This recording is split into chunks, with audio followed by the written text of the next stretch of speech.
Okay, so the session's now being recorded. So just by way of introduction, for those of you I've not met before, my name's Vivian. I'm one of the employability consultants within the careers team here at Bath Spa. And today's session is all about postgraduate study. So today's session will cover quite a few different areas of postgraduate study, and there's potentially a lot with regards to postgraduate study that we could cover. But what I wanted to focus on today was types of postgraduate courses, what you might consider when making postgraduate choices. So that might also include how and when to apply, writing personal statements, and also potential sources of funding. So even though the session today will cover all of these elements, I'm quite keen to know a little bit about where you're at the moment with regards to considering postgraduate study. And that might also be quite helpful for me to be able to proportion some of the session time today to focus on those areas that might be a little bit more of a priority to you. So although we will cover everything, there's a lot to cram in, what I'm keen to find out is where you're at the moment. What's your priority for what you want to gain for today's session? And in a moment, I'm going to pop up a quick poll. But what I'd like you to consider is, are you here because you want an overview of postgraduate study? You're just looking to find out a little bit more. Are you here because you're weighing up the option of postgraduate study and you're not quite sure what to consider when making a decision? Are you here maybe because you've made a decision to apply for postgrad and you're really keen to find out about how to search for courses and also understand a bit more about the process of applying? Or you might be here today because you've made a decision, you've found a postgraduate course and you're at the stage where you're writing your personal statement. Or it may be the case that you've got awareness of all the other elements and your key focus today is postgraduate study. So what I'll do, thanks for popping some ideas in the chat, but I'll put a little poll up to give you all the opportunity to respond. And it would be good just to get your take on where your priorities lie as a group. And it will probably end up being really even, but we'll see how we go.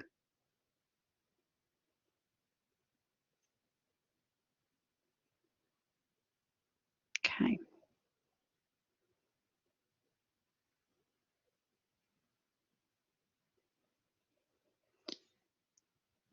Okay, so we'll just wait another moment just to give the final few responses to come back.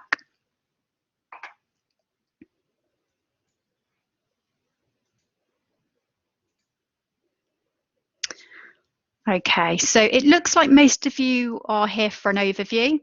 And then the other key areas it seems that most of you are interested in is about kind of finding courses in the process, but we've also got an even split between what to consider and postgraduate statements. So I'll bear that in mind as we go through. Hopefully, in terms of those of you who've selected overview, this whole session, there will be a lot of information to digest. So do make sure that you go back over the slides and the recording if that's helpful for you. So if I pause that for the moment, and we will crack on to cover all of these elements as much as we can, and then make sure that we've got time, hopefully at the end of today, to ask any other pertinent questions or queries that you have if we've not been able to cover them. Okay, so let's start off with a bit of an open question, particularly because we're after lunch on a Thursday. And what I'd be interested to ask you all is, what reasons do you think someone might have to undertake postgraduate study? So if you can pop any ideas you've got in the chat, what are your thoughts about why people might choose to undertake postgraduate study? Any thoughts or ideas?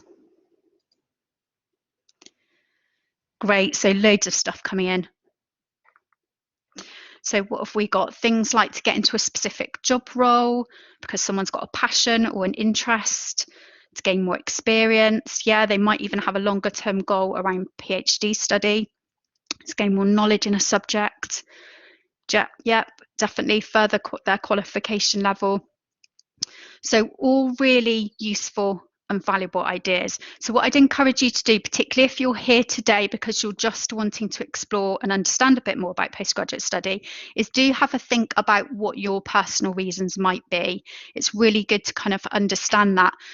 In terms of thinking about why people might typically do postgraduate study, what we've got here is the results of a survey that was undertaken in 2019, which covers some of the common reasons that people choose to take postgraduate study. And you can see here actually that the majority reasons are a lot of those that you've actually reflected in the chat. So the majority of people will choose postgraduate study to progress their career path.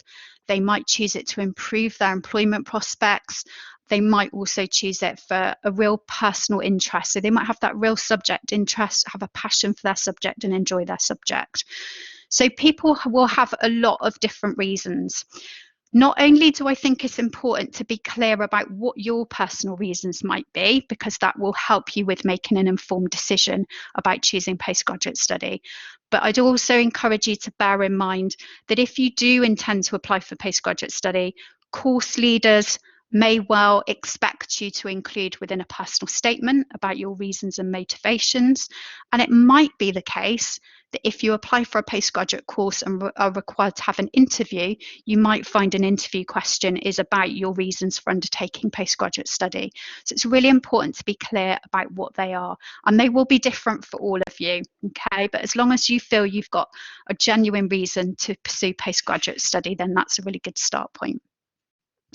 So in considering postgraduate study, what I'd encourage you to do is ask yourself some questions. So I've got some ideas here about things that you might want to think about in terms of weighing up postgraduate study. So the first question is, what is your motivation for considering postgraduate study as an option? You might want to think about the bigger picture.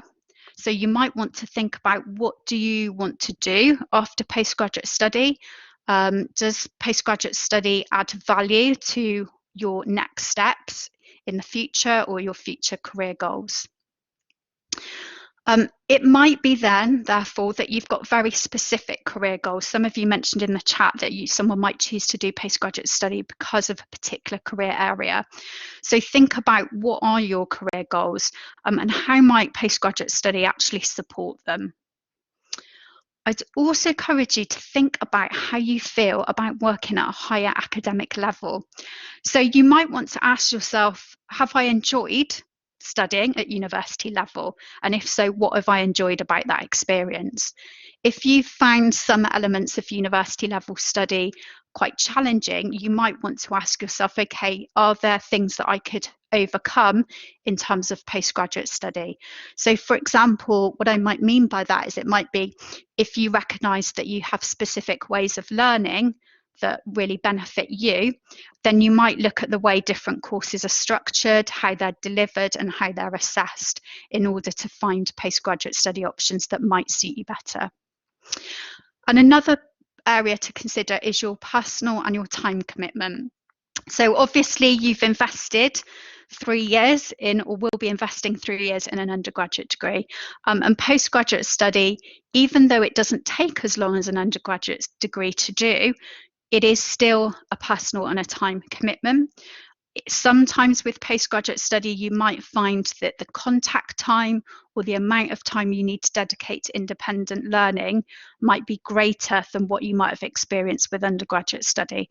So how can you think about making best use of time, and making sure that you are giving yourself the time commitment you need to support yourself through postgraduate study? And ultimately, as well as a personal and a time commitment, there is also a financial commitment.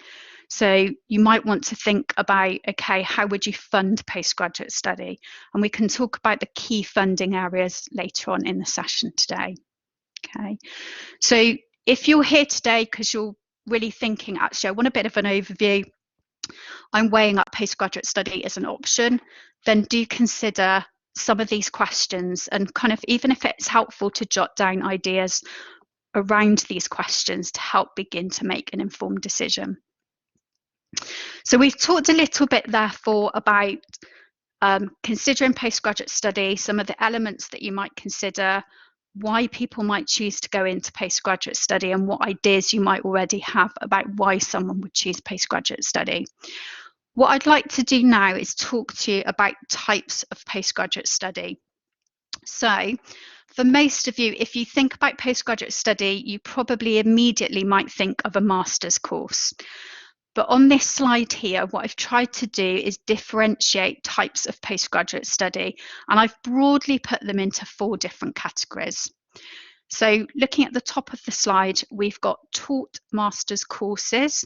So most of you will be familiar with the concept of a master's course, and I'll explain in a little bit what I mean by a taught course. Most of you, if you've started searching for master's courses, you might notice master's courses offered as an MA or an MSc, but there are lots of different variations of master's courses. For example, you might see MBA, Master of Business Administration, or you might see MFA, Master of Fine Art. So there are lots of different variations. You've also got research-based courses, and these include research-based masters, so Master of Philosophy or Master of Research, and we'll talk in a moment about how they differ to taught master's courses. And you've also got other research-based courses that are primarily doctorates. Most doctorates will be research-based doctorates, and you might have heard the term PhD, for example. On the bottom of this slide, we've got 2 other categories. So one of those I've defined as other postgraduate taught courses. So these are postgraduate certificates or postgraduate diplomas. And again, we'll talk in a minute about how they differ from master's courses. And then the other type of postgraduate course is what I might refer to as a vocational taught postgraduate course. Now, these are the sorts of courses that you would need to undertake in order to get into a very specific career or profession. They are quite often linked to professional bodies, professional accrediting bodies, and they would be very specific courses. Now, they might be delivered as a taught master's, they might be delivered as a postgraduate diploma. So, for example, teacher training, a lot of you might be familiar with the term PGCE, which stands for Postgraduate Certificate in Education, as one route into teacher training and to qualify as a teacher. Okay, so vocational taught courses might exist as well. Other examples might be art therapy, social work, music therapy, drama therapy, law conversion. There's lots of different examples. And again, when you think about your own reasons for postgrad, it might be about linking that to career goals and identifying if there is a very specific route into that career direction where you need to undertake a certain type of postgraduate course. So there's lots of jargon with postgraduate study. So to take that jargon just one step further, what I'd like to do is just explain very briefly the difference between a taught master's and a research-based master's. So for those of you, particularly for those of you in your 3rd year of university at the moment, a taught master's is very similar to the sort of structure of a university degree. You are usually taught through modules, some will be core, some will be optional, and you'll have a series of lectures and seminars. And then you'll be assessed through exams or assignment or perhaps a dissertation project. So the key difference between a taught master's and a research master's is about how the course is delivered and also how you are assessed. So for a research-based master's, it's very much focused on independent learning. You may have some modules to complete, but the focus is on you undertaking a research project with an appointed supervisor. So quite often, the assessed part of the research master's will be focused on your research project thesis. Now, in terms of if you're thinking, oh, I'm not familiar with taught masters and research masters, it's not an option I've necessarily considered. What I'd encourage you to think about in terms of exploring options is asking yourself again about your purpose or reasons for undertaking postgraduate study. If it's the case that you like the idea of focusing on a specific research topic, where you might want your work published in an academic journal, where you might be thinking that you want to continue with study and undertake a research-based PhD, then perhaps a research-based master's may be something to explore. Okay, so those are the key differences between a taught master's and research master's. So let's just touch on the other jargon, and that is other types of taught postgraduate courses and how they compare to taught masters. So the key difference between postgraduate certificates, postgraduate diplomas and taught masters is all about the length of the course and the number of academic credits that you achieve as part of that course. So you can see here on this slide, a postgraduate certificate is a fairly short course. It can be typically about 15 weeks. A postgraduate diploma might be about 30 weeks long, and a full master's might either be 12 months. Some master's courses can be 24 months. And so those qualification levels go upwards. Postgraduate certificate is a lower qualification to a postgraduate diploma, which is a lower qualification to a master's. So again, do think about postgraduate study doesn't necessarily need to be a taught master's. It could be a postgraduate certificate or postgraduate diploma. And again, these are some of the things that for those of you considering postgrad study, you might wish to weigh up. So I don't know if I pause there for a moment, has anyone got any questions on the types of postgrad courses that they want to pop into the chat box? If not, don't worry, and we shall move on.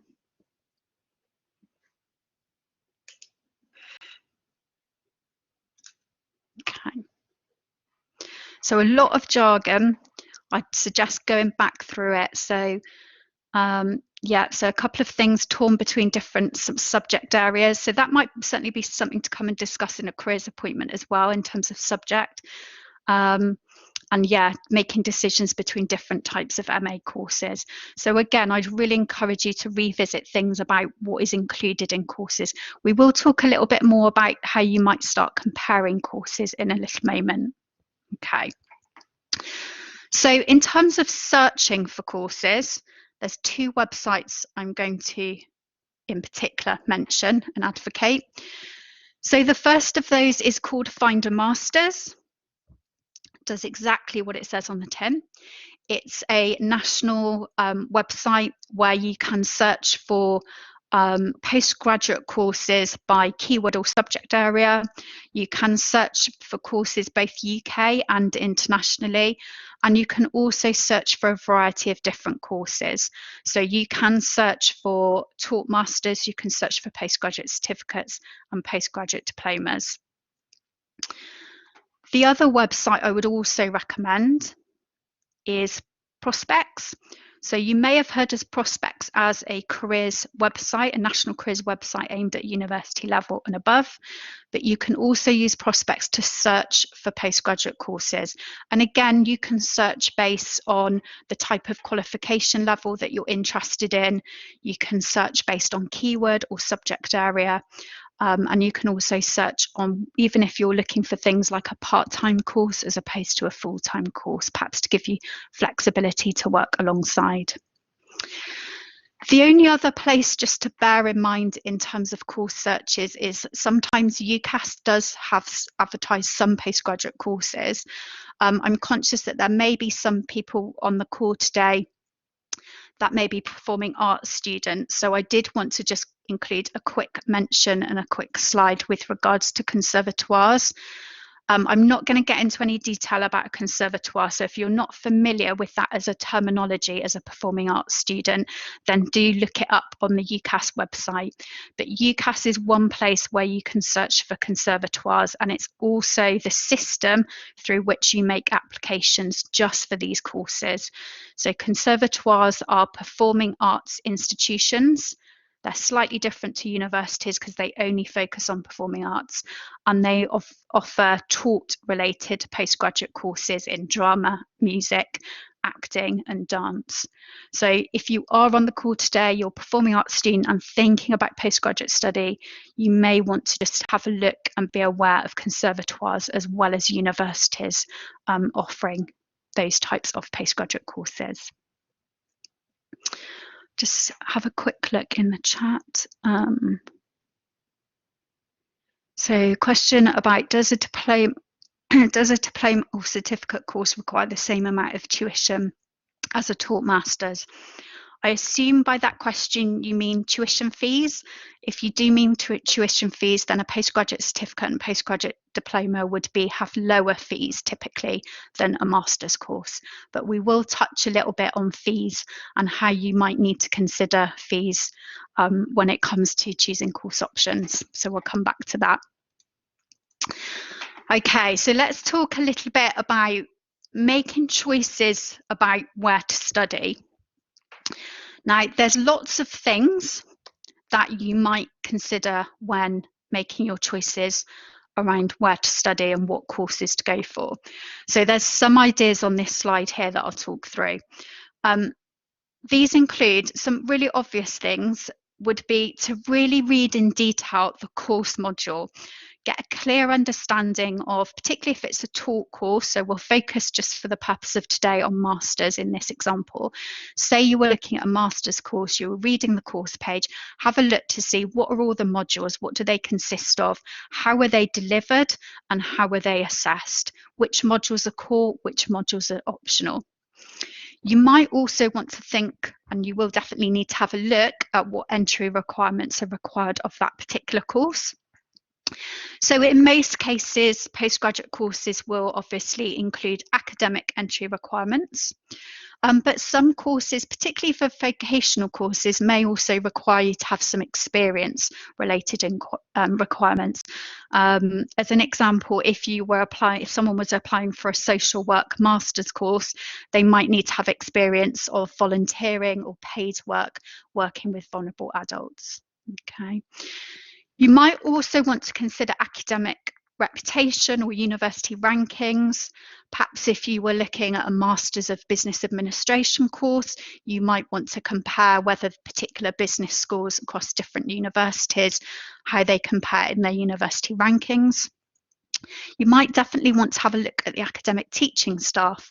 This would definitely be the case of exploring this if you're looking for a research-based postgraduate course. So if it's PhD study or if it's a research-based master's, you would have an academic tutor who would share the same research interests as you, and you might need to do a little bit of research to see which academic staff within a particular university do share those research interests. Even if you're applying for a taught-based postgraduate course, you might even want to have a look and see, okay, what sort of staff teach on this course? Are there visiting academics that come, visiting lecturers that come in, so that you might get a little bit of feel about the range of teaching staff that you've got on the course. Obviously, as a careers service, we definitely encourage you to look at employability. So take some time to look at the career routes of recent course alumni. Often that might be listed on the university's course page, but have a bit of a read and see what sort of career directions other people who've done that course have gone into. If it's a vocational course or if it's a creative course that you're applying for, then you might certainly want to make some thoughts and decisions around facilities that a university has. Does a university have really great studio space for you to be able to undertake your course, or is there certain tech and equipment there if it's a music related course that you're applying for? And do also bear in mind, and sometimes I'd really encourage you to read lots and lots of detail of the course and within the course page, but look to see what other course opportunities there are.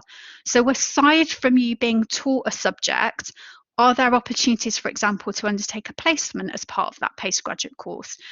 Are there particular industry partnerships that a university has with local employers or professional industry associations?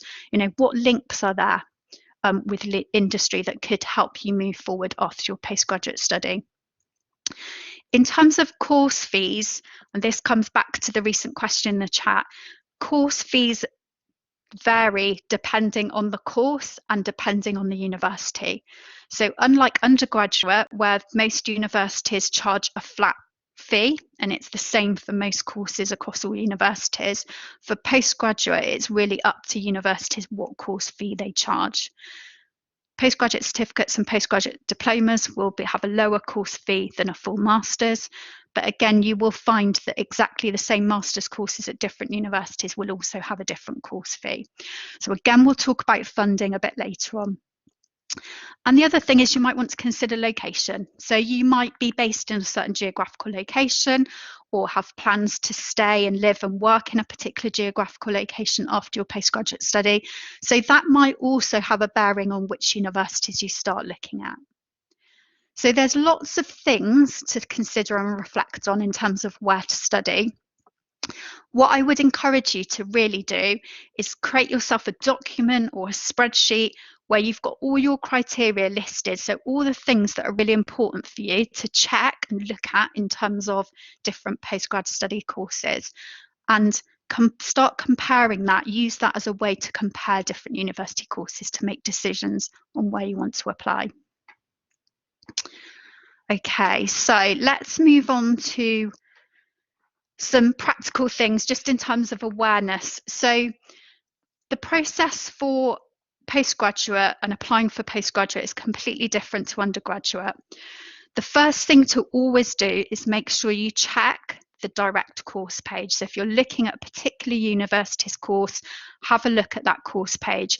See if it's got any guidance notes or any other particular information on the process of applying, because each university will be different.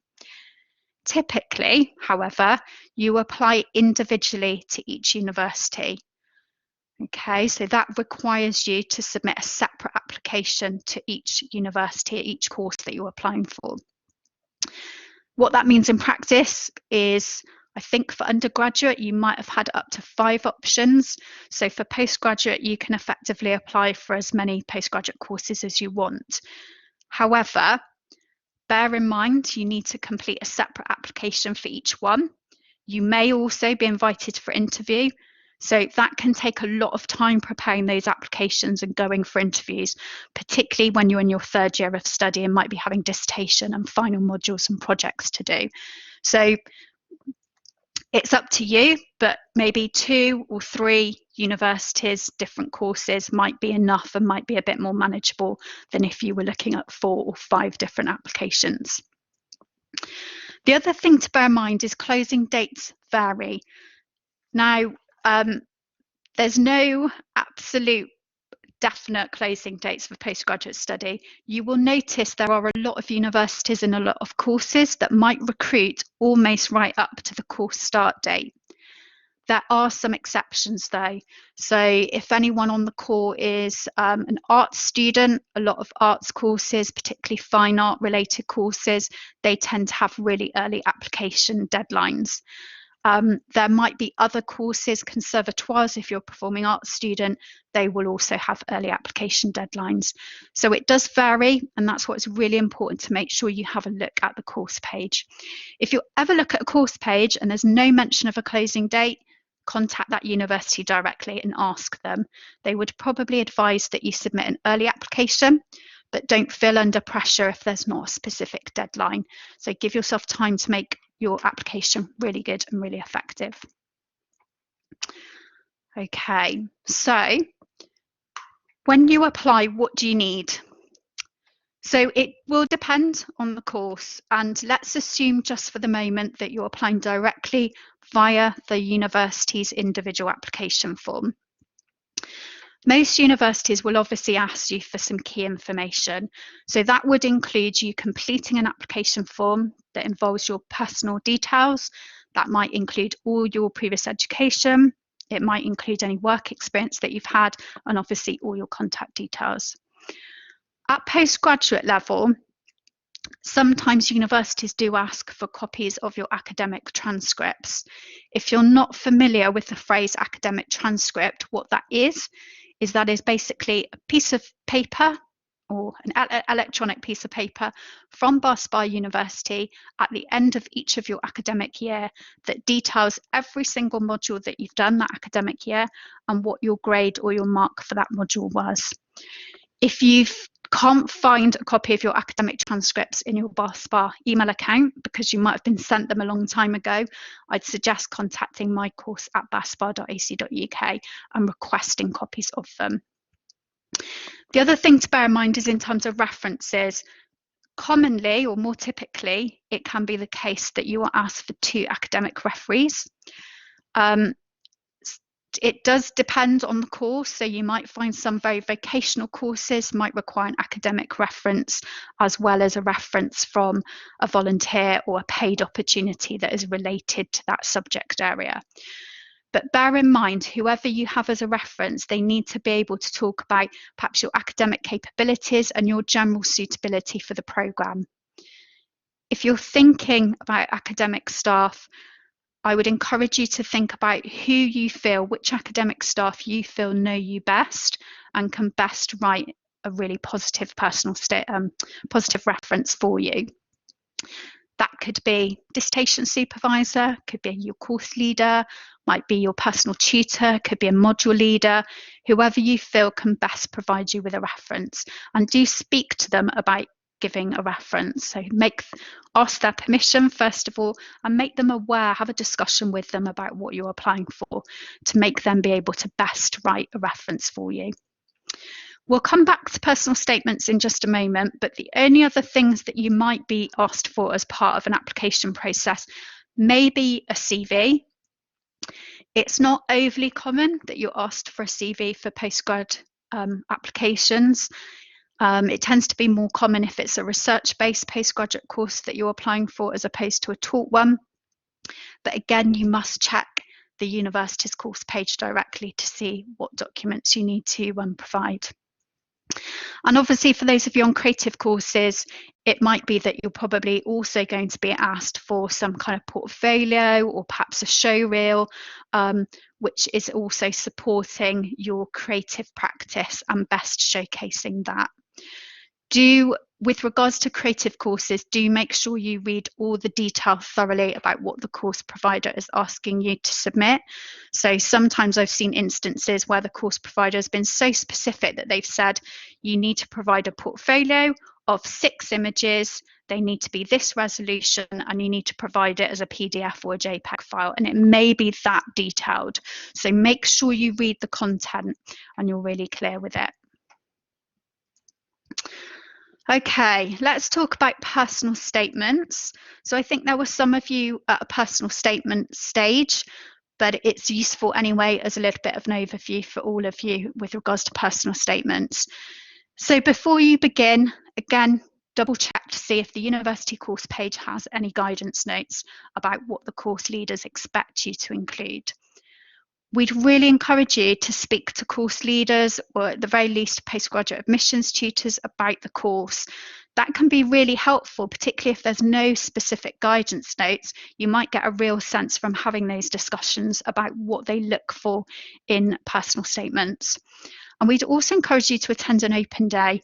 Not only could that help with your personal statement, but you might also get the opportunity to speak to current students and be able to talk to them about how they approached their application, what sort of things that they considered in terms of personal statements. So let's open out to another question as a whole group. So what ideas do you have about what could be included in a personal statement for postgrad study? We might have touched on some already, but any ideas if anyone's happy to pop them into the chat function?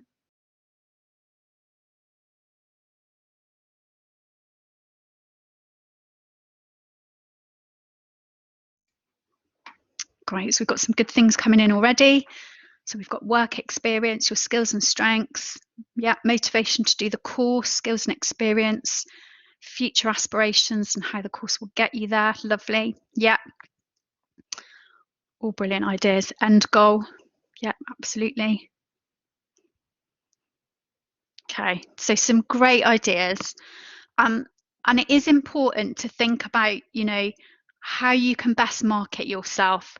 This is you being able to market yourself as a potential applicant and a really good student for the particular course that you're applying for. And we've also got personal interest. Yeah, absolutely. How education is applied in real life circumstances. Yeah, so brilliant. Lots of great ideas. So again, what I would encourage you to do is almost asking yourself about these themes as a question. So if we were to pretty much put everything that you've already identified in question format, we might have some key points that you could use for a personal statement. So these include things like your motivation. So we've talked about that already in terms of being really clear about why you want to undertake personal postgraduate study. So what's your motivation for applying? Why are you inspired to study at postgrad level? You also want to think about why this course at this university. So don't forget, you are applying to each postgraduate course directly and individually. So that means you're making one application per course. That gives you a real opportunity to really demonstrate why you're interested in a particular course at a particular university. Definitely, we've talked about kind of skills and strengths, but also think about your relevance of your undergraduate degree to that particular postgrad course. How is your undergraduate degree, assuming it's in a relevant subject area, how is it going to support you with studying at postgrad level? Think again, like you've mentioned in the chat, what relevant skills, so what transferable skills or what academic skills have you got to offer? So again, this goes back to taking time to look at the course page, looking at what modules are on offer, looking at how the course is described. Course providers may even give an indication of specific skill sets they're looking for in applicants. But you might also recognise that certain academic skills are being asked for based on a course. Let's say, for example, you were applying for a course where there was a module on research elements and the course talked about research skills. And you might think, well, I've got research skills, but I've also got the ability to be analytical. I've also got the ability to present complex information with clarity. So you might think about all those implied skills that fit under the course. What I might also suggest, if you're struggling a little bit with skills, if you are looking to apply for very vocational courses, you might want to have a look at the prospects website that we mentioned earlier and have a look at the job profiles. Look for the career profile, the career job profile that matches the career direction you're going in, and look at the typical skills that someone would need for that and think about how you could apply that to your statement. Definitely, you've talked about experience. So again, ask yourself, what relevant experience do you have to offer? Perhaps you might be applying for, I don't know, a heritage master's course, and you've done some volunteer experience within a heritage centre, a local community centre. So think about what relevant experience you've got to offer. And finally, again, like you've already said, what are your future career aims and how could the course help support you to achieve them? What I would say is don't worry too much if you haven't got a specific job role or career title, but you might want to think broadly about particular sectors or the ways in which you might want to apply your postgraduate learning to a future career. Okay.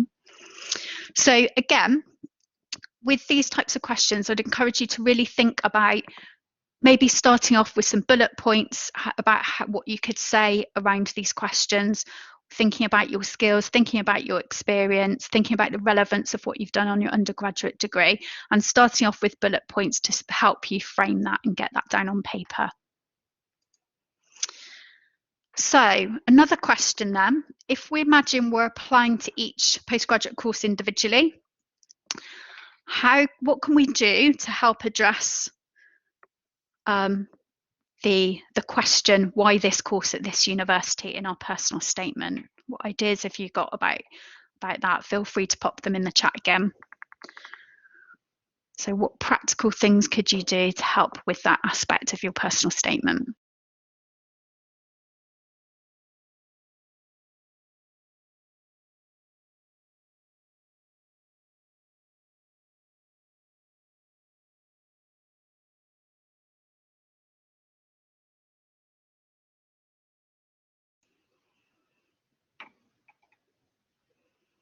Yeah, so we've got some things coming in. Facilities, yeah, definitely.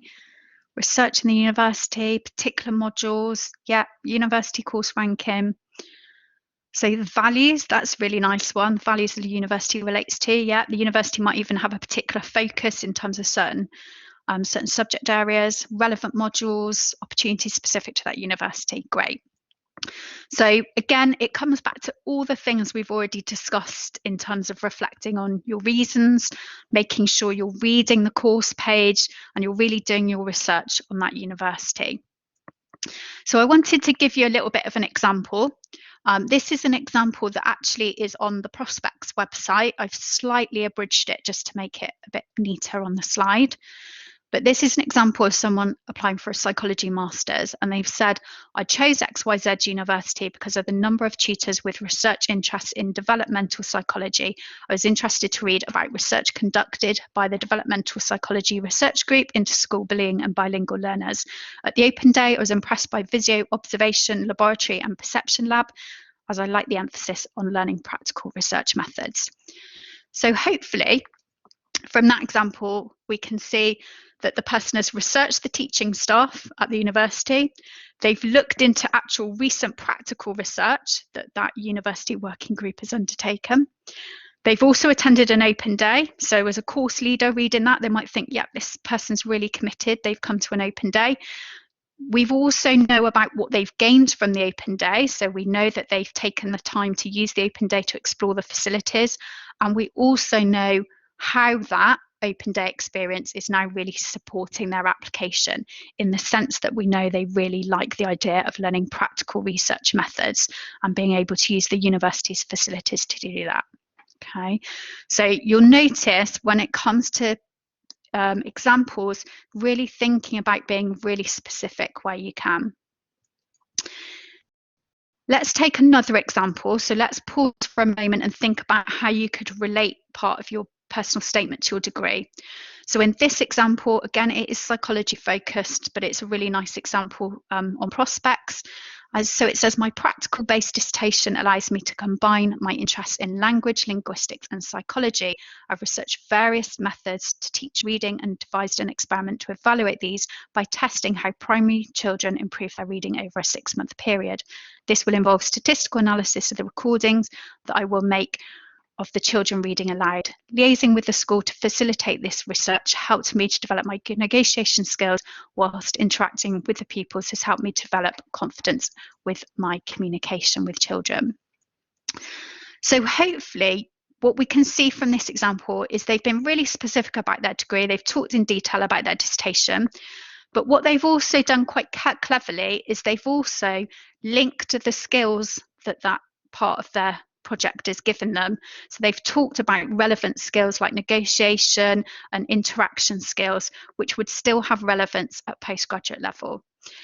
I think if it was me encouraging you to take this statement a little bit further, I might encourage you to think about, as an applicant, how could you then talk about the connection between this dissertation project and what you might want to do at postgraduate level. So what I mean by that is it might mean that say you have an interest in language, linguistics and psychology, that you're then wanting to talk again about how you might take that research interest forward into your postgraduate study research. So again, any connections you can make back to the course you're applying for is great. Let's look at one final example, so this time from law, but this is a nice example again on prospects, just to make connections with relevant experience. So in this example, they say, in my second year, I've been able to do some pro bono work at the local citizens advice. This has helped me look at the person's situation, identify what is relevant, and then apply appropriate legal knowledge. I've developed my research skills, listening skills, and ability to explain complex terminology in a way members of the public can understand. This experience has helped me recognise that I would prefer a law career with a people-centred focus and work in family law. So again, just from this brief example, we know that this person's talked about a specific experience that is relevant to the postgraduate study that they're applying for. In this instance, it's law. We know what they did as part of that experience. We know what skills they gained as part of that experience. We also actually know that this person's reflected on that experience and thought about what they've enjoyed about that experience and how it now links to their career goals around working in family law. So actually, even just in this brief example, they've covered off quite a few different elements. Okay. So hopefully with some of those examples, it helps illustrate how we might talk about things that are really specific within a personal statement. And what I would encourage you to do when you are starting your personal statement is starting with themes and questions. Be really specific. Remember that you need to demonstrate to the course leader what a great applicant you are. So the more specific you can be, helpful to course leaders, it will help as an applicant. Be specific with those experiences. Be specific about what you've gained from your degree and how that supports you with your postgraduate study. Do obviously be really use proactive and positive wording when you're writing your personal statement, and make sure you've got clear structure, a clear beginning, a middle, and an end point. Do bear in mind your statement is going to be read by an academic, a course leader. So make sure you use that academic professional writing. Try to avoid kind of cliches like, oh, I absolutely love my subject, or I've always wanted to be a teacher from the age of 5 years old. Try and write in a very professional way. And do follow instructions. So any guidance notes, look at any details that are provided about how to complete the application form. You will notice some universities might give you a specific word count, so make sure you follow that. On average for a personal statement, it might be between 500 and 700 words, but you must check the individual course. Okay. So yeah, a really good point in the chat about liking that reflection in that previous law example. I think where you can reflect, that's really insightful for a course leader to read about as well. Okay, so that covers some of the key elements of personal statements that I wanted to cover for today. So I'm going to continue just through funding. I know there were fewer people who had that as a priority area, but I did say it would be important to cover all the areas of postgraduate study today. And so what I wanted to do is just highlight, first of all, some key types of postgraduate funding. So as a reminder, postgraduate course fees vary between courses and between universities. There are some different funding options. So we've got in this list postgraduate government loans, university scholarships and bursaries, charity, self-funding, disabled students allowance, employer funding and crowdfunding. I'm going to focus just on the top three. If you wanted a bit more information around disabled students allowance, employer funding, crowdfunding or self-funding, do have a look at the Prospects website under their postgraduate funding page. But in terms of the main source of funding, let's briefly touch on postgraduate government loans.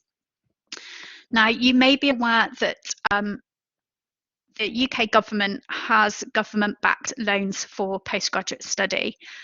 The only thing to bear in mind is these loans are currently only available for master's level study. So unfortunately, you can't apply for them if you're looking at a postgraduate certificate or a postgraduate diploma. With these loans as well, because there's no separate maintenance loan for postgraduate study, you can apply for up to the maximum amount of loan that you can get within the UK country that you're based. So in this screenshot example, we've focused in on England, so postgraduate loans for England, and currently that value is £11,570 for the 2021-22 academic year. It does seem to creep up every year, but it obviously depends with what the new government announcements are. So that means that you could borrow the maximum if you wanted to. You could use part of it for your tuition fees and you could use part of it for your living costs. What I would encourage you to do if you are at the stage of exploring postgrad and definitely looking at funding, or perhaps even wanting to look at funding before you make a decision to pursue postgrad, is to make sure you read about the government-backed loans. Make sure you're eligible. So unfortunately, the eligibility is just for UK nationals resident in the UK and for those with EU settled status. I've hyperlinked on this slide the Find a Masters page. It is really comprehensive, and in my opinion, much better than the DirectGov pages. There's a really useful FAQ section which explains everything that you need to know about the loans and how to apply for them. The other type of funding that I mentioned before are university scholarships and bursaries. So for example, each university may offer bursaries and scholarships. A bursary is based on financial need, and a scholarship is usually based on academic achievement. They are not loans, so that you don't pay them back. Once you've applied and been successful in your application, that is the money that you get. In terms of Bath Spa University, we do have an alumni scholarship, which is almost like effectively a deduction of your tuition fees if you're a Bath Spa student who is then applying for postgraduate study at Bath Spa. But there are other universities that will have lots of different variations, and some may have bursaries and scholarships related to particular subject areas.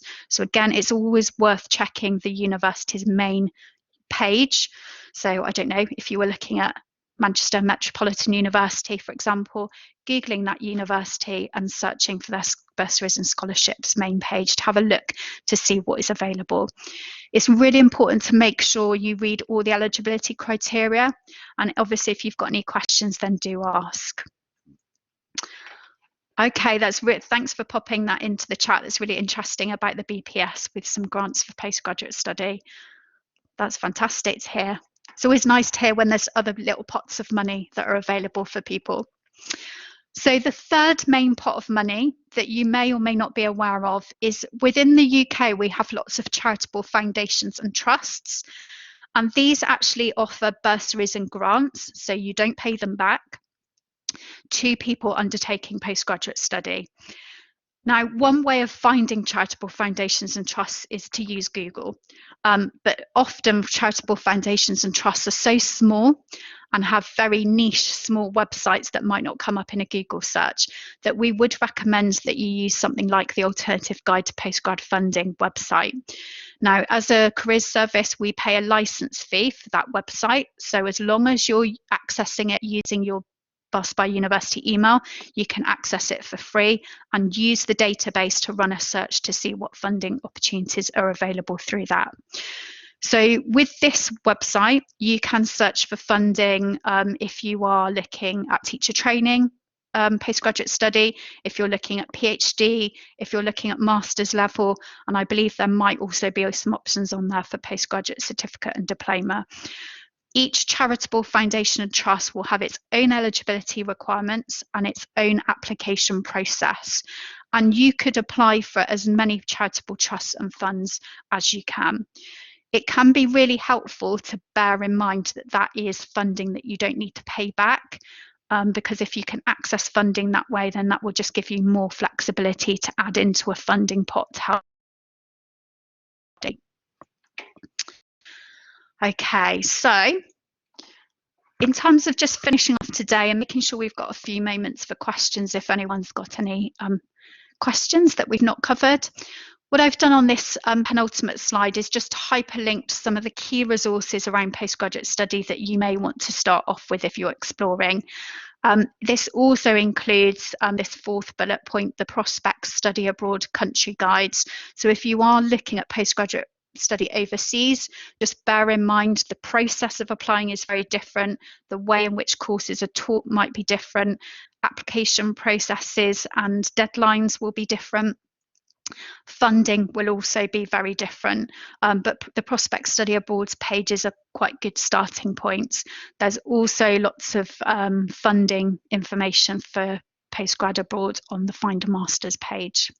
Okay, so that's some of the key websites that I've just tried to pull together in one place. So that brings us to the end of the session on postgraduate study. Just to let you know, there are some upcoming events still tomorrow as part of the Workfest week. So that includes a session tomorrow morning if you're interested in digital internships, where you might also be paid with some local employers. We've got some ones that will be advertised soon, and that will tell you a little bit more about those. I'm going to pop in the chat now just a quick feedback form, which would be great if you have a couple of minutes to spare. For today, it'd be good to hear your feedback, but what I will do is I will stop the recording and allow anyone who wants to stay in the call and got any questions to be able to ask them. But thanks everyone, and I hope you enjoy the rest of your day.